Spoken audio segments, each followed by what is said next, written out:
dahan-dahan lang.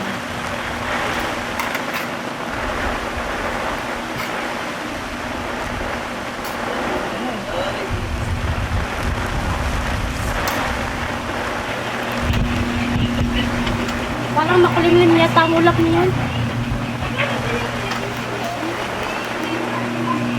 Makinig na tayo sa balita kung ano ang balita ngayon.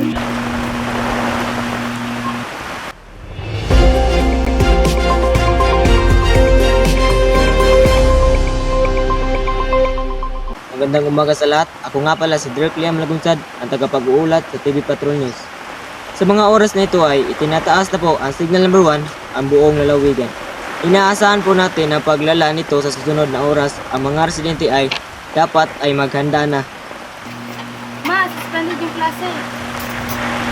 Kaya pala, meron po yung baging paparating. O siya mga anak, kunin na natin yung mga kailangan natin.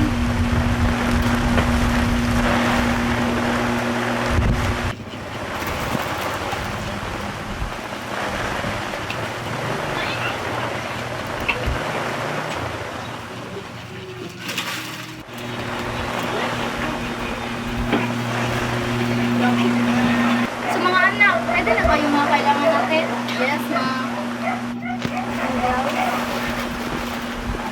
Damot, Power bank. delata, battery, flashlight.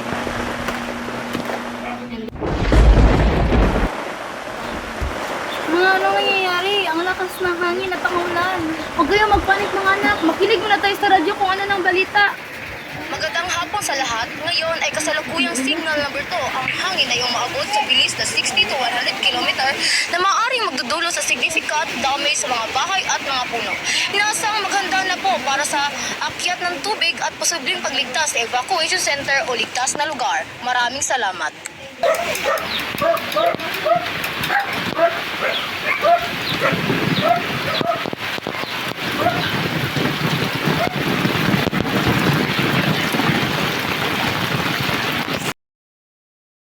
Ate, may pagkain po ba kayo?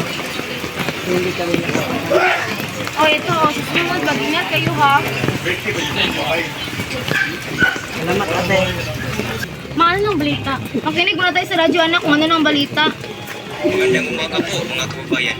Base sa pinakahuling ulat mula sa Pag-asa, ligtas na po ang ating lugar dahil tuluyan nang nakalabas sa Philippine Area of Responsibility ang bagyong Lando. Ipinapabot ng mga otoridad na maaari na po tayong umuwi sa ating mga bahay at sumunod sa mga paalala ng LGU para sa masigurado ang inyong kaligtasan. Maraming salamat po. O, narinig niyo na mga anak. Pwede na daw tayong umuwi kasi nakalabas na daw ang bagyo.